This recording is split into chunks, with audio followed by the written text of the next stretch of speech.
دوسرا درجہ حاصل ہو گیا پورے ادب کے تمام اصناف۔ اور یہ بات انہوں نے کہی تھی کہ زندگی جتنی پیچیدہ ہے، جس طرح کے تغیرات و انقلابات زندگی میں آتے رہتے ہیں، اور جس تفصیل کی اور وسعت کی متقاضی ہے، تو وہ اگر ادب کی تمام اصناف میں اگر کوئی صرف اس کا حق ادا کر سکتی تو وہ صرف نہ کرے۔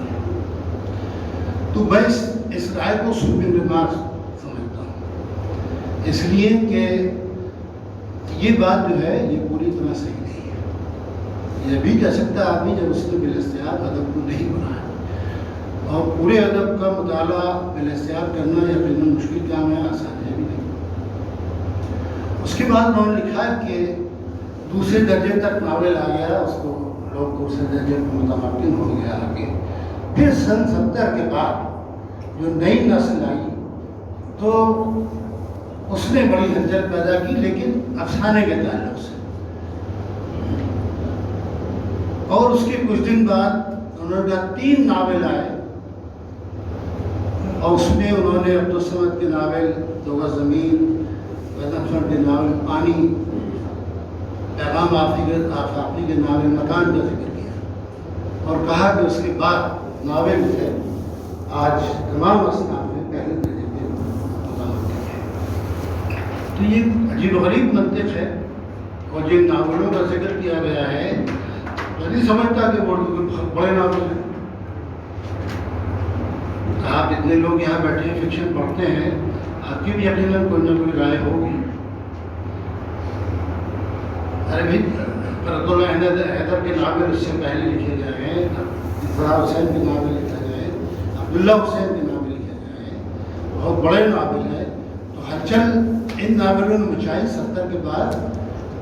آپ اگر کہا جائے کہ 70 کے بعد کیا دنیا کا کوئی بڑا ناول اردو میں لکھا گیا ہے جس کو دنیا کے ادب کے سامنے پیش کیا جائے، تو آپ جب بہت غور کریں گے تو اس میں کچھ پرانے نام نکل کے آئیں گے۔ کہیں چاند تھے سرے آسمان کو آپ کہاں رکھیں گے؟ اور بھی چیزیں لکھی گئی ہیں 70 کے بعد جو ہمارے بزرگ ہیں، خود اطلاع حسین میں موجود تھے، عبداللہ حسین میں موجود تھے، اور بھی بڑے تمہارا اس طرح کی رائے دی جاتی ہے۔ ایک ابھی مدنی صاحب نے کہا کہ ہندی والوں کی گفتگو سن کے مجھے اندازہ ہوا کہ بھی اس طرح سوچتے ہیں۔ انہوں نے کہا کہ ان کا وہ جو اجلاس تھا، یہاں کسی نے کہا کہ بڑا چشم کشا تھا۔ اس وقت بہت سے لوگوں کی رائے یہ ہے ناقدوں کی کہ اس وقت ہندی میں اردو سے بہتر فکشن لکھا جا رہا ہے، تو آپ پڑھیے تو اس کو۔ دیکھیے اردو والے تو ہندی پڑھتے ہیں، اردو والے ہندی جانتے ہیں، اس کی وجہ یہ ہے کہ ہائی اسکول تک تو آپ کو ہندی پڑھنا ہی ہے، اور بیشتر لوگ ایسے ہوتے ہیں جو انٹرمیڈیٹ تک ہندی پڑھ کے آتے ہیں، باقاعدہ جس کو ساہتک ہندی کہا جاتا ہے۔ اب یہ ایک ستم ظریفی ہے کہ ہندی والے اردو نہیں پڑھتے، اور اس کی وجہ یہ ہے کہ اردو جانتے ہیں تو پڑھیں کیسے؟ اردو والے تو چونکہ ہندی جانتے ہیں اس لیے ہندی کا ادب پڑھتے ہیں، شاعری پڑھتے ہیں اور فکشن بھی پڑھتے ہیں، لیکن وہ لوگ اردو کا ادب نہیں پڑھتے، یا جو کہا گیا کہ گیپ ہو گیا ہے، ایک فاصلہ ہو گیا ہے درمیان میں، تو یہ جو ادھر 8-10 سال کا وقت ہے اس کی تو الگ کہانی ہے، وہ سب آپ جانتے ہیں، لیکن یہ کہ یہ فاصلہ بھی اسی لیے ہو گیا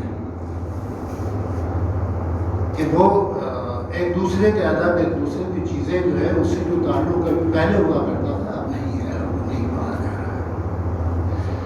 دوسری چیز جو ہے کہ راہی معصوم رضا جو پہلے اردو کے شاعر تھے، بعد میں ہندی کے ادیب اور خود ناول نگار، اور مشہور ناول ہے ان کا آدھا گام اور ٹوپی شکلا،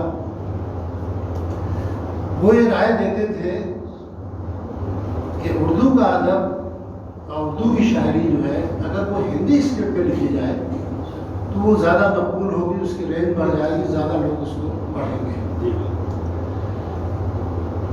تو چنانچہ اسکرپٹ کے بدلنے کی رائے دیتے تھے، اور اس سے ہندی والے بہت خوش ہوتے تھے۔ تو ایک بار راہی معصوم رضا کا ایک انٹرویو میں نے سنا ٹیلی ویژن پر، یہاں جب میں یہ کہتا ہوں تو لوگ ہندی والے بہت خوش ہوتے ہیں، اور جب میں یہ کہتا ہوں کہ آپ کے سلیبس میں میر کو پڑھانا چاہیے، سودا کو پڑھانا چاہیے، غالب کو پڑھانا چاہیے، تو اس میں لوگ خاموش ہو جاتے ہیں۔ اس کی بنیادی وجہ یہی ہے کہ غالب کی شاعری، میر کی سودا کی شاعری وہ پڑھیں گے کیسے، اس کو سمجھیں کیسے، لوگوں تو وہ زبان ہی نہیں جانتے۔ تو جو گیپ ہے، جو فاصلہ ہے، اس کا بنیادی مسئلہ یہ ہے۔ اور جہاں تک اسکرپٹ کی بات ہے، جو یہ ضمن ذکر آ گیا، تو بھائی اس وقت تو اسکرپٹ ہی اردو ہے، اس لیے کہ اردو کے سارے اثاثے کو ہندی کہا جاتا ہے۔ اردو کی وہ فلمیں جن کا ایک ڈائلاگ بھی کوئی ہندی والا صحیح تلفظ کے ساتھ ادا نہیں کر سکتا یا اس کی روح کو نہیں سمجھ سکتا، اس کو ہندی کہا جاتا ہے۔ تو یہ ایک ترکیب ہے، یہ ایک باقاعدہ حکمت عملی ہے، اور بہت سے لوگ اس کے ٹریک میں آ جاتے ہیں، وہ اسکرپٹ بدلنے اور ہندی اسکرپٹ میں لکھے تو زیادہ دور کا دھیان سب باتیں کرتے ہیں، لیکن اگر آپ نے ایسا کیا تو اردو جو ہے اس کا خاتمہ ہو رہا ہے۔ اس لیے تو انہوں نے اردو کو ہندی کہنا شروع کر دیا ہے، نہیں بہت پہلے سے اس کو ہندی کہتے ہیں۔ اب اس کی تخصیص جو ہے صرف آپ اسکرپٹ کی بنیاد پہ کر سکتے ہیں۔ تو یہ جو رائے معصوم رضا کی رائے تھی وہ آدھی صحیح تھی، آدھی صحیح نہیں۔ آج جو خبر چھپ رہی ہے اخبار میں آپ کے اس سیمینار کی، بہت اچھی رپورٹ ہے، لیکن اس میں جو ابھی وہ جملہ کسی نے احاطہ کیا تھا، اگر لگا کے اس میں کہ اخبار نے لکھا ہے کہ فکشن ایسا بڑا جھوٹ ہے جس میں سچائی پوشیدہ ہوتی ہے۔ فکشن کی بنیاد حقائق پر بھی ہوتی ہے، فکشن کی بنیاد تخیل پر بھی ہوتی ہے، اور اگر یہ مان لیا جائے کہ فکشن کی بنیاد تخیل پر ہی ہوتی ہے تو پھر سوال یہ پیدا ہوتا ہے کہ تخیل کی بنیاد کس چیز پہ ہوتی ہے؟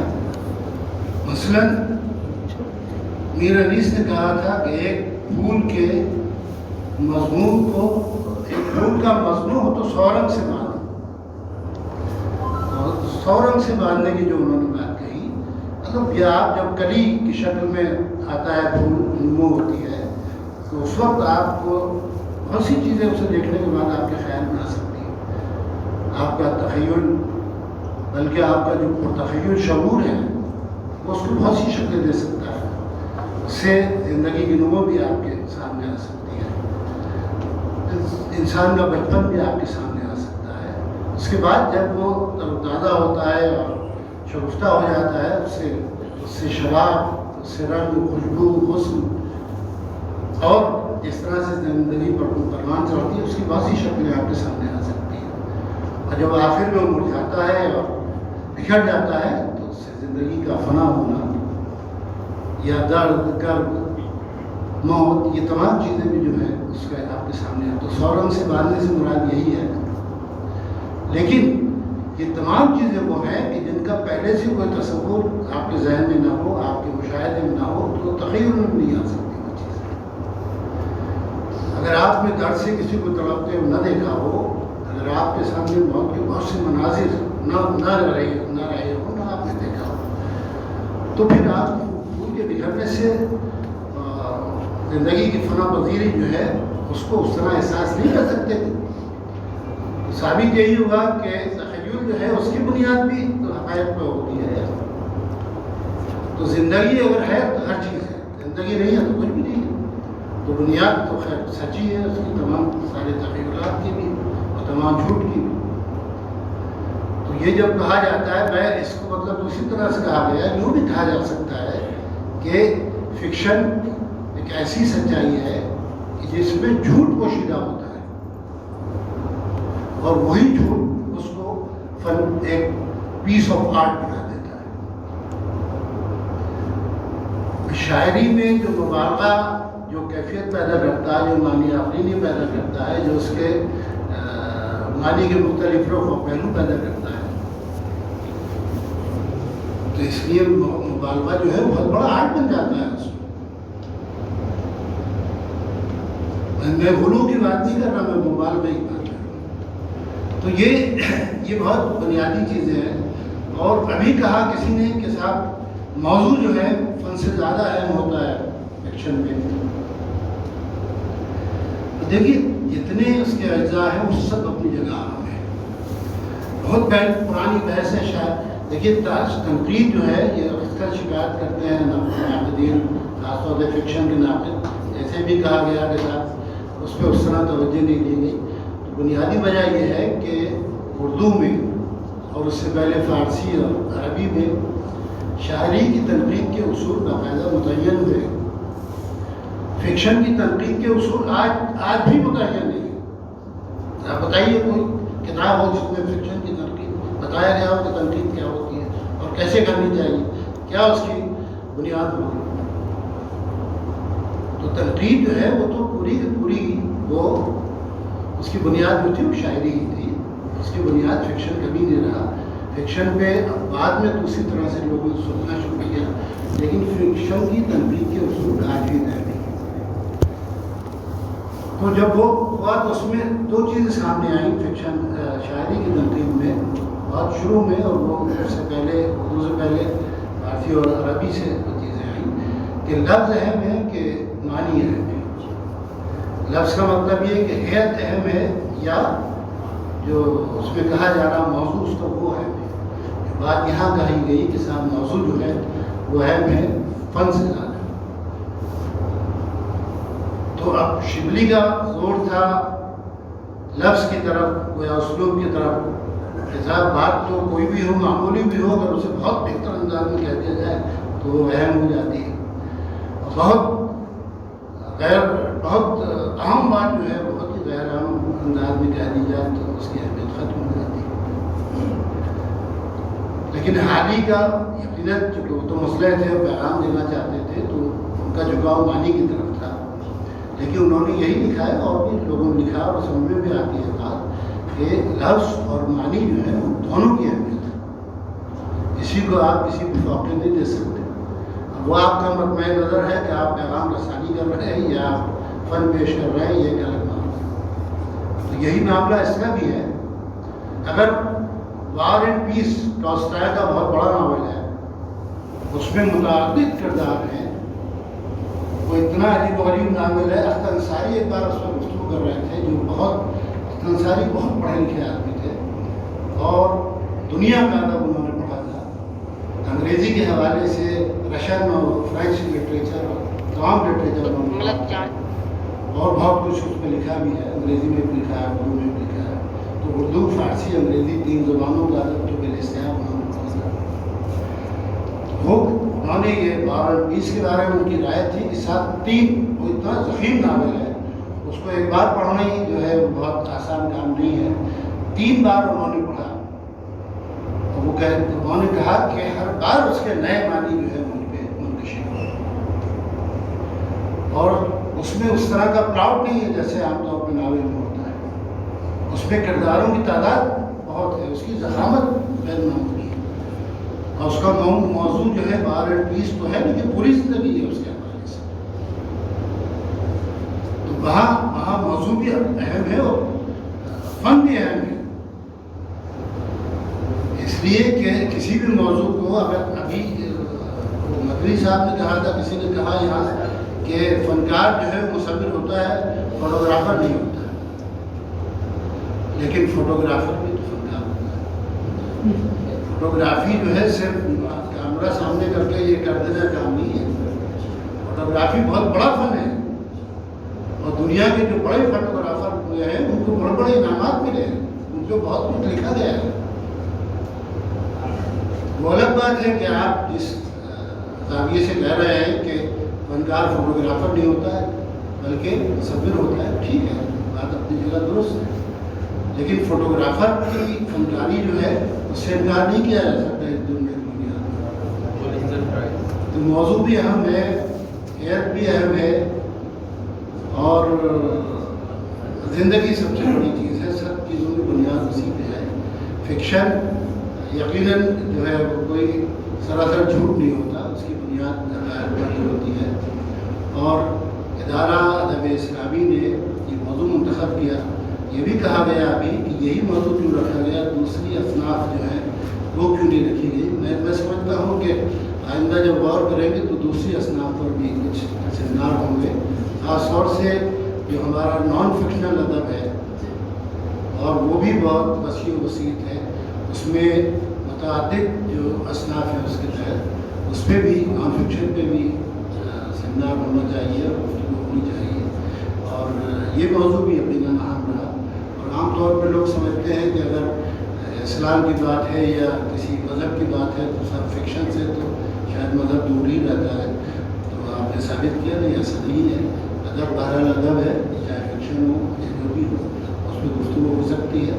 چنانچہ 3 دن بالاختیار گفتگو کی اور تمام لوگ جمع ہوئے اور عام لوگ جمع ہوئے, تمام موضوعات کا احاطہ کیا گیا. میں اس بھرپور سیمینار کے لیے سرکار کے تمام منتظمین, صاحب صدر اور اس کے کنوینر دونوں کو بہت مبارکباد پیش کرتا ہوں.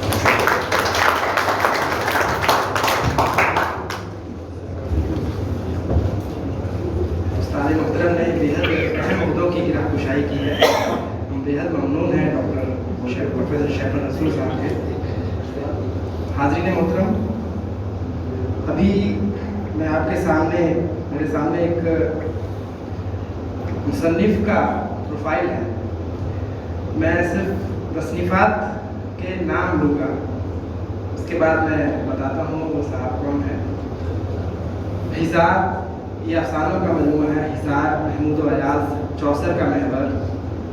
بولتی ناگین مضامین کا مجموعہ ہے. گردش ایام, سلسلہ روز و شب, حکمت و معرفت, طنز و مذاق, بندر نما قلندر. اور ناول لکھے ہیں سکندر کا مقدر, زرپرست, سرپرست, بھیڑ یا بھیڑیا, ہمزاد, وہنزاد, جیتو جلاد, رشتے ناطے, تابوت. ناول اور ناول کی سیریز ہے مکمل. مہر و وفا, فخر و غنا, بیم و رجا, صدق و صفا, قدر و قضا. اور آخری کتاب ہے للن اور کلن کی لوگ چھو. اس کے علاوہ بھی ایک اور 2-3 ناول ہیں. راجدھانی ایکسپریس, بھیکو کسان کا بھارت مہان. یہ جس مصنف کا ذکر خیر ہے وہ آج ہمارے درمیان موجود ہیں. 25 کتابوں کے نام میں نے لیے ہیں ان کی, اور یہ تمام کتابیں ایک کے استثناء کے ساتھ تمام کتابیں اردو میں ہیں. اور وہ صاحب کیمسٹری سے ان کی پی ایچ ڈی ہے, پیشے سے انوائرمنٹلسٹ ہیں. دلچسپیاں ہیں ان کی ادب, صحافت اور اسلامیات. میری مراد ڈاکٹر سلیم خان صاحب سے ہے جو اصلاح کی قیادت فرما رہے ہیں. ان سے بےحد احترام کے ساتھ گزارش ہے کہ وہ خطبہ صدارت ارشاد فرمائیں. ان کا ایک تعلق ادارے کے نائب صدر بھی ہے.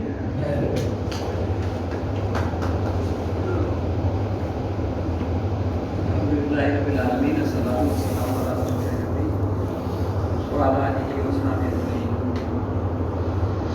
قال اللہ تعالی فی القرآن المجید والفرقان الحمید یا ایھا الناس انا خلقناکم من ذکر و انثی وجعلناکم شعوبا وقبائل لتعارفوا. صدق اللہ مولانا العظیم. دوستو,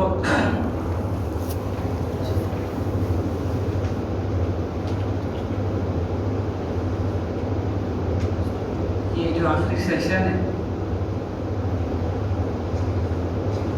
اس کا میں نے وقت دیکھا تو 1 گھنٹہ تھا. پھر بولنے والوں پہ اس دورانیوں کو تقسیم کیا. مجھ کو ایسا لگا کہ میرے حصے میں 10-15 منٹ آئیں گے, اور جب 7:30 بجے عرفان وحید صاحب نے حسنین سائر صاحب کو دعوت دی وہ تقسیم کرنے کے لیے اپنے والنٹیئرس کو, تو مجھ کو لگا کہ اب وہ یہ شکریہ ادا کر کے آپ لوگوں کی چھٹی کر دیں گے. لیکن ایسا نہیں ہوا, اور آپ لوگ ابھی تک پھنسے ہوئے. مجھ کو آپ لوگوں سے ہمدردی ہے. میں آپ لوگوں کو ڈرانے کے لیے 2